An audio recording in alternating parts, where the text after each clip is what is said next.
Parte 3, Superando as limitações pessoais. Capítulo 15, Elaborando o seu plano de tração. Tudo o que viemos examinando até aqui nos conduz à tração. É assim que grafamos tração, para enfatizar a ação. Se não agimos, não nos transformamos. O aspecto mais importante é a transformação. Por isso, espero que suas motivações e seus desejos de alcançar o crescimento pessoal o façam ganhar tração. Porque esse processo é tão fundamental.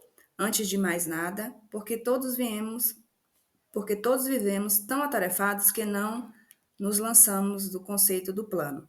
Logo esqueceremos todas as informações que coletamos, por mais valiosa que sejam. Você já notou que suas melhores intenções não foram suficientes para concretizar algum projeto? Simplesmente porque você estava muito ocupado com as tarefas do dia e não resolveu emergências que não havia planejado. Escrever um plano de tração é a melhor forma de se planejar. Em vez de apenas ir tocando a vida, além de fornecer um rumo sistemático e contínuo para seu crescimento. Cunhamos o termo tração porque queremos que você faça mais do que adicionar atividades à sua lista de tarefas. Queremos que ganhe tração, aquela força que dá sentido aos seus esforços e permitir que continue avançando em um plano de ação específico. Os capítulos anteriores formam a base para esta etapa crucial do seu processo de crescimento. O plano de tração. Você deve criar uma ficha que incluirá, primeiro, objetivo final desse processo. Segundo, uma lista de seus pontos fortes. Terceiro, sua principal limitação pessoal ou as duas principais. 4, etapas de tração específica. 5, um plano de comprometimento. Quero que você saiba que eu precisarei aprender a lidar com esse processo, pois ele vai de encontro com a minha natureza. Às vezes tendo a mudar de uma tarefa para outra muito depressa, mas seguir o passo a passo de um plano rendeu ótimos resultados. Recomendo que você siga com calma e o execute bem.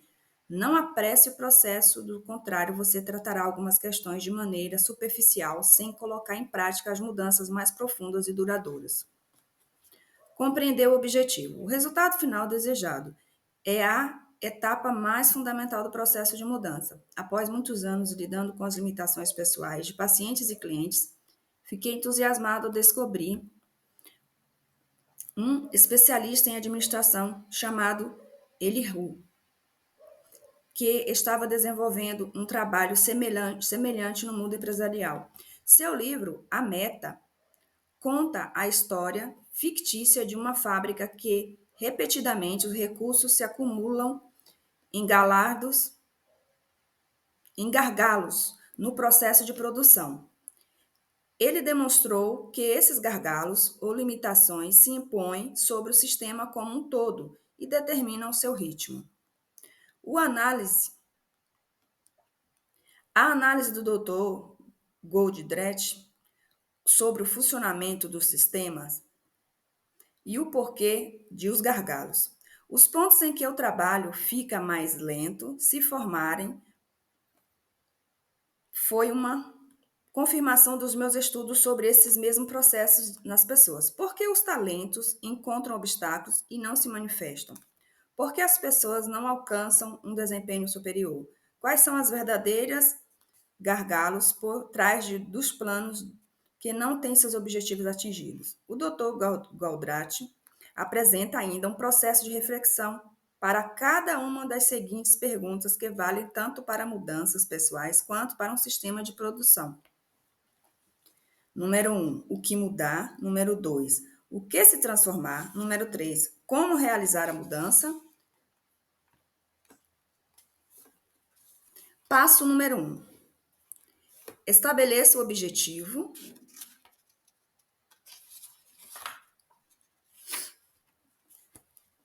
A resposta para a primeira pergunta é fácil.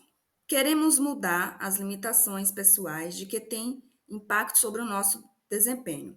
A segunda pergunta requer um pouco mais de reflexão. Em que você quer se transformar? Em outras palavras, qual o seu objetivo comportamental? E em uma das duas frases, resuma os principais aspectos do resultado que você deseja. Escreva com toda a sinceridade. Interiorize esse objetivo. A seguir, apresento alguns exemplos. Ser um ótimo pai. Em muitos aspectos, a primeira noite em casa após o nascimento do meu filho, Mateus, definiu o meu perfil pelo resto da vida. Fiz um exame de quem era e onde queria chegar. Eu sabia que queria ser um bom pai e já tinha noção de quais aspectos precisaria mudar para alcançar essa meta. Fiz questão de registrar tudo por escrito para poder ler e reler depois. Meu objetivo primordial era este: ser um ótimo pai. Também tinha outros: ser um excelente marido para Susan, um bom chefe para a minha equipe, um educador bem-sucedido. Você perceberá que, ao lidar com suas limitações pessoais, cada uma delas afeta de forma semelhante áreas diferentes da sua vida. Por exemplo, digamos que, para ser um ótimo pai e marido, eu queria ser uma pessoa mais amável e menos dominadora. Eu diria: vou me sacrificar de que as pessoas, vou me certificar de que as pessoas mais próximas saibam que tenho apreço por elas e por suas opiniões, e que seus pensamentos e suas necessidades são mais importantes para mim do que minhas próprias reflexões. Vou aprender a pôr os outros em primeiro lugar e levar em conta a necessidade e preferências ao tomar decisões. Outro exemplo de objetivos comportamentais. Eu me comprometo sempre a pensar com clareza sobre aspectos da minha vida que mais valorizo: família, saúde, felicidade e carreira. Segundo, para equilibrar minha vida, eu vou realizar todas as mudanças necessárias a fim de me tornar a melhor pessoa possível, assim permitir que os outros indivíduos também sejam os melhores possíveis. Terceiro, por meio de comportamentos significativos e mensuráveis, vou começar a mostrar à minha família, aos meus amigos e colegas que eles podem contar comigo. Quarto, serei alguém que leva os compromissos a sério e que conclui tarefas que começa. 5. Quero melhorar meu desempenho, minha eficiência e minhas realizações como líder, eliminando comportamentos autocríticos negativos. Vou aprender o que puder com meus erros e depois irei superá-los e deixá-los para trás. Sexto, quero ser visto como alguém que valoriza as outras pessoas e as leva a trabalhar pelo bem comum. Para isso, modificarei minha personalidade dominante, tornando-me mais aberto e tolerante com relação aos demais. Passo número 2. Identifique seus pontos fortes. Esta seção conterá uma lista dos seus pontos fortes, aqueles nos quais você irá se basear. Seu crescimento será impulsionado por estas qualidades. Se alguém é competitivo, de fato é possível que determinadas circunstâncias ele seja competitivo demais. Porém, nesta seção, lixe apenas a palavra competitivo e siga em frente, levando em conta que é impossível se autoavaliar sem obter confirmações por meio das opiniões de terceiros. É recomendável que você converse com alguém de sua confiança para ajudá-lo a completar o processo, começando por seus pontos fortes. Peça a essa pessoa que faça uma lista semelhante e depois compare as duas, marcando eventuais discrepâncias entre elas. Não fique restrito à lista a seguir. Na verdade, eu preferiria que você elaborasse sua própria lista inicial, sem ler as palavras seguintes. Depois, como acontece com muita gente, se você não tiver mais ideias, esta lista pode ajudá-la a pensar em mais qualidades. Afável, competitivo, tende a liderar, criativo, conversador, positivo, acessível, cuidadoso, altruísta, independente, tem grande autocontrole, preocupado com as pessoas, focado em detalhes prestativo, paciente, atencioso, empático, decidido, lógico, sociável, sensível, confiante, causa boa impressão à primeira vista, engraçado, sabe delegar quando necessário, persistente, aberto a ideias novas, tem espírito de equipe, tem expectativas elevadas, relaxado, responsável, sabe melhorar a situação, introvertido, meticuloso, original, inovador, apoia os demais, visionário, determinado, tem presença social, bem disposto, gosta de mudanças e variedade, entusiasta, flexível, organizado, humilde, otimista, espontâneo, divide as glórias, analítico, eficiente, perceptivo, resiliente, calmo, estável, influente, sabe respeitar regras. Passo 3. Aborde suas duas limitações principais. Nesta etapa, reveja a lista que você completou em cada um dos capítulos sobre as 10 principais limitações fatais. Identifique suas duas maiores limitações, aquela que obteve mais ponto entre a sua lista. Se você só tiver uma, trabalha só com essa. Ainda que você tenha marcado apenas alguns sintomas, observe primeiramente as áreas que constituem suas principais pontos fracos. Como já mencionei, não é somente o valor total de cada avaliação que determina o grau de intensidade da limitação. Mesmo uma deficiência com poucos pontos pode significar na sua vida. Anote aqui suas duas principais limitações fatais, número 1 e número 2. Esta seção sintetiza uma ou duas limitações às quais você irá se dedicar. Se existirem três, deixe a terceira para depois. Se mais de duas tiver pontuações parecidas, escolha as que você acredita que tenha maior impacto no seu modo de agir e comece por elas. Não é necessário fazer muitas mudanças ao mesmo tempo. Seja totalmente sincero. Anote algumas frases que lhes permitem pensar especificamente na maneira como essas duas limitações estão afetando sua vida.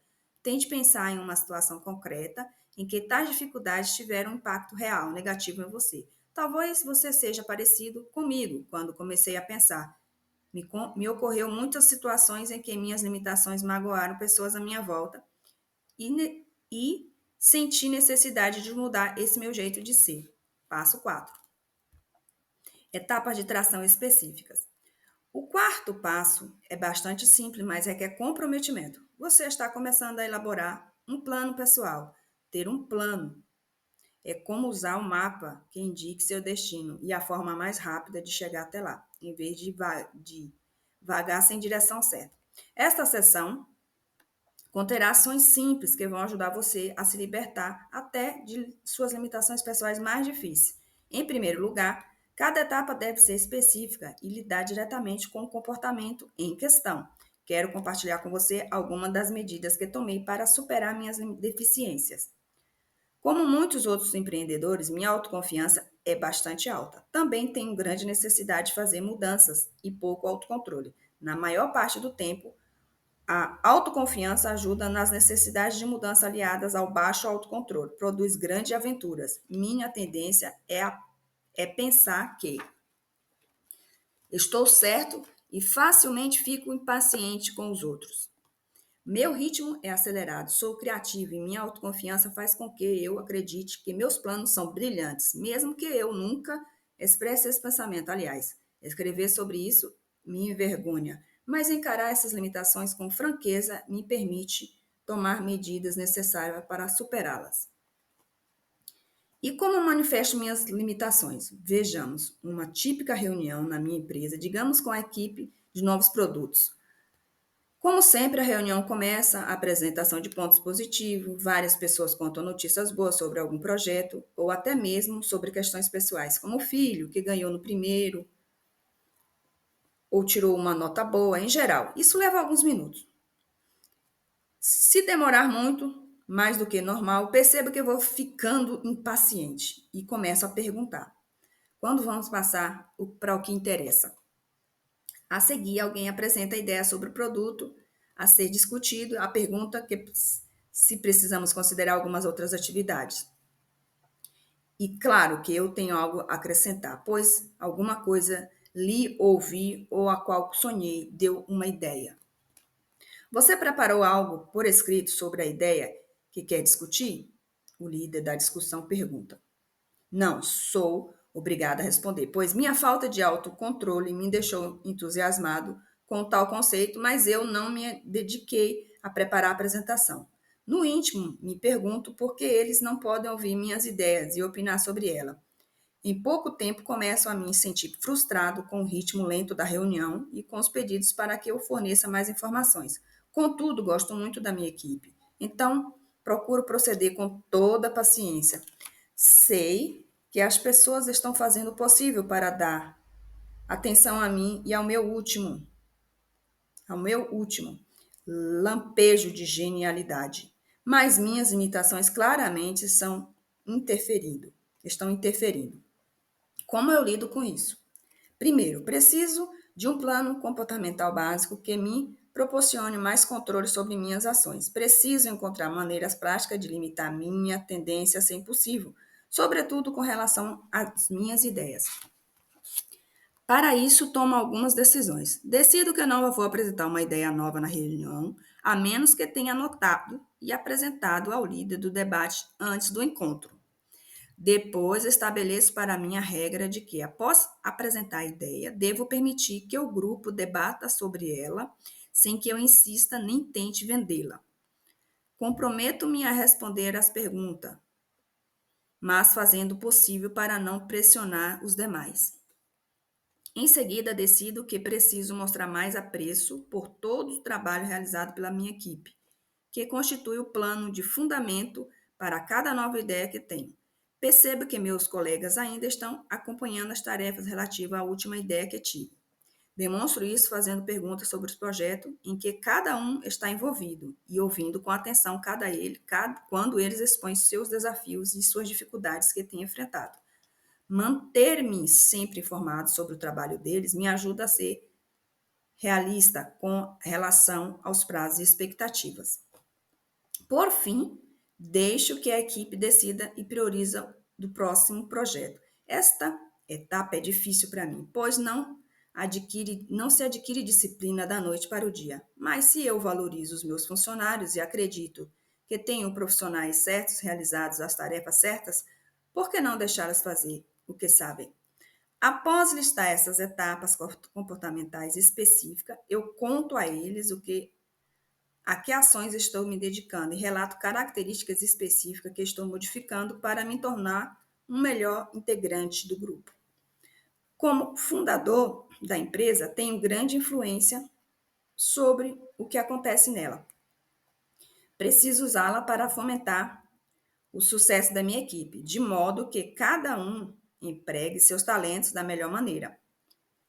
Eu não sou bom realizador, detesto cuidar de minúcias e fico entediado rapidamente se tento pensar em todos os aspectos de algum item. Então, por que não deixar que aqueles que têm talento para essa etapa me digam o que tem mais chance de dar certo? Por quanto tempo e quanto custará? Para dizer a verdade, o caso que acabei de ilustrar não foi uma reunião hipotética. Foi real, incluindo o processo ao qual estou dedicada agora. Preciso colocar essas mudanças em prática para que minha equipe alcance o desempenho cada vez melhor. Sei que às vezes atrapalho e tenho a consciência de que não preciso me esforçar muito para desviar pessoas e recursos de seu rumo original. Sei também que nenhuma empresa pode superar as limitações pessoais de seus líderes. Ou seja, para a minha empresa melhorar, eu preciso melhorar. É simples, porém profundo. Para permitir o crescimento de uma empresa, uma família, uma equipe, uma organização, seus líderes precisam se comprometer a crescer. Como você pode perceber, minhas etapas incluem comportamentos concretos em momentos específicos, antes e durante reuniões. Só falta um elemento. Algum parceiro ao qual prestar contas, observador extremo, que me ajude a mensurar meus progressos. Escolhido 2 parceiros e pedir a eles que me dessem uma nota de 1 a 10 após cada reunião. Como resultado desse processo de mudança, fiz um grande progresso. Ao menos a opinião deles é preciso dizer que são do tipo de pessoas que querem facilitar a minha vida. Já que estou falando do plano de tração, deixe-me contar brevemente como os utilizamos na nossa empresa. Todas as pessoas seguem permanentemente algum plano de crescimento pessoal. A cada trimestre, elaboramos etapas de ação para superar as limitações às quais desejamos nos concentrar durante aquele período. O plano pode abranger qualquer campo profissional ou pessoal, desde que a pessoa esteja empenhada em superar sua limitação pessoal. Todos temos algumas ações específicas nas quais estamos tentando melhorar e temos também um parceiro que nos dá apoio, opiniões semelhantes, semanalmente. Ao fim de cada mês, avaliamos uns aos outros e recebemos um boletim que mede nosso progresso. Eu tenho um boletim, assim como todos os demais, e sou capaz de dizer como estou me saindo em meu plano e estou dando atenção às características que me comprometi a mudar. As avaliações de fim de ano não são o nosso forte, pois não acredito em esperar o ano inteiro para o feedback de alguém. Eu mesmo quero ouvir opiniões o mais rápido possível para poder corrigir o rumo da empresa. Além disso, esse processo não leva muito tempo. Passamos rapidamente de uma etapa para outra, pois o objetivo não é não perder tempo observando e avaliando. O que interessa não é os resultados, é dar certo. Estamos permanentemente crescendo, aqueles à nossa volta sabem que a questão estamos abordando. Nós ajudamos no processo. A verdade é que é possível pensar em uma nova maneira de se comportar, ou de se comportar de modo a desenvolver uma nova forma de pensar. Isto é, você se concentra na forma de pensar, esta acabará influenciando seu comportamento, mas isso leva tempo. Eu prefiro mudar primeiro o comportamento e deixar que o pensamento o acompanhe. Percebi, é mais fácil manobrar um carro em movimento do que um carro que esteja parado. Mudar o comportamento é mais rápido e mais significativo para os demais, pois eles logo percebem as transformações no nosso modo de agir. Algumas dicas para elaborar seu plano. Recorra a comportamentos específicos. Não use instruções genéricas como seja simpático. Coloque em prática comportamentos tais como dizer obrigado por me dar sua opinião a respeito de. Escolha momentos específicos. Não diga quando eu puder. Diga todas as manhãs farei ou 2 vezes por dia eu farei. Use instruções para iniciar ou preparar ou parar certos comportamentos ou parar de se libertar deles. Vou parar de levantar a voz quando fico bravo. Vou começar a fazer mais perguntas sobre o que a outra pessoa pensa e presta atenção quando ela estiver manifestando suas opiniões. Após escolher a limitação ou as duas limitações que você vai abordar, primeiro tente estabelecer você mesmo algumas medidas de ação antes de colocar em prática alguma das etapas de tração, fornecida como exemplo ao fim de cada capítulo sobre as deficiências em questões. Seu plano de tração definitivo precisa realmente se aplicar aos seus objetivos do dia a dia. Então, molde-o totalmente às suas necessidades. Uma boa média são 5 ou 6 etapas.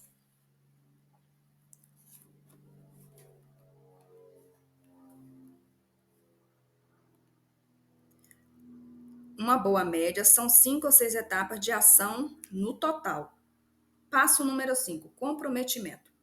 A última sessão é o seu plano de comprometimento. Eu sou capaz de fazer todos os tipos de comprometimentos pessoais, porém, sem alguém para me ajudar a manter o plano, muito dificilmente alcançarei a transformação duradoura. Use esta sessão para designar os parceiros que vão ajudar você a identificar seus pontos fortes e suas duas limitações principais. E aqueles a quem você enviará uma cópia deste plano. Indique com frequência, irá pedir a opinião deles e que forma essa opinião terá. Dicas para ser bem-sucedido. Escolha um parceiro de confiança e preste contas a ele. Peça a alguém que reveja com você seus pontos fortes e suas limitações, para ter certeza de que não está deixando nada de fora. Peça a alguém que monitore você. Faça da sua avaliação um evento regular, mas facilite em uma mesma corrida, em uma semana corrida. Um e-mail é uma ótima alternativa. Com relação ao fato do plano, sei que algumas pessoas são muito detalhistas, ao passo a passo, que outras não gostam de ver uma página cheia de itens numerados. Já fizemos experiência com diversos formatos e constatamos que quase todas as pessoas se beneficiam da estrutura apresentada aqui. Segue um exemplo de plano de tração. Exemplo de plano de tração Nome, término, objetivo. Ter uma visão totalmente nova de mim mesmo, libertando-me de padrões negativos do pensamentos que eu venho reforçando ao longo dos anos. Vou parar de me martirizar, por isso não só me prejudica, como também afeta aqueles à minha volta. Pontos fortes: afável, humilde, relaxado, altruísta, leal, persistente, prestativo, paciente, sensível, disciplinado. Principais limitações: ostra e docinho de coco. A falta de autoconfiança e o comportamento superprotetor transparecem em meus relacionamentos, a minha estabilidade emocional e no meu desempenho profissional. Quero começar a me libertar de alguns hábitos destrutivos que desenvolvi, formulando a visão que tenho de mim mesmo.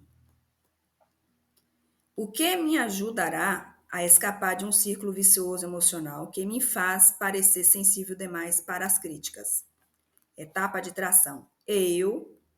Terry, vou começar a assumir a responsabilidade pela linguagem excessiva, autoconfiante que eu uso internamente expressões como eu sou péssimo em. E isso foi uma estupidez da minha parte, não são mais aceitáveis. Quando eu tiver pensamentos desse tipo, vou substituí-lo por uma linguagem mais positiva. Começar a ler os 10 pontos fortes do meu ponto de tração todo dia. Daqui a um mês, vou recitar a lista de cor e internalizar totalmente cada uma dessas qualidades. Parar de dizer desculpa quando for necessário. Isso me faz parecer carente. Começar a ser mais expressivo com as pessoas, sobretudo com aquelas com quem não tenho tanta intimidade. Quando entrar num ambiente, vou olhá-las com confiança e exibir um sorriso sincero. Apertar a mão delas com força, fazer contato visual, etc., procurando ter presença, mas sem sentir que preciso agir como alguém que não sou. Para parar de evitar conflitos, o que me impede de dizer o que realmente penso, me leva a conter meus sentimentos e a mascarar os problemas até que eles fiquem piores. Além de não me permitir dar opiniões para não correr o risco de magoar as outras pessoas. Esse comportamento também dificulta que eu defina limites adequados para a minha capacidade de ajudar. Então vou passar a dizer não quando for necessário. Plano de comprometimento. Para conseguir ganhar tração, vou telefonar ou mandar um e-mail para a Kate e o Chris toda semana nos próximos 3 meses, passando a eles uma atualização franca do meu progresso. Pelo menos uma vez por mês, vou pedir a eles sugestões a respeito do meu processo de crescimento. Exemplo de um plano de tração. Plano de tração de Maria. Objetivo, pontos fortes. 1, 2, 3, 4, 5, 6, 7, 8, 9, 10. Principais limitações: 1, 2. Etapas de tração: 1, 2, 3, 4, 5, 6 características, 6 pontos. Plano de comprometimento: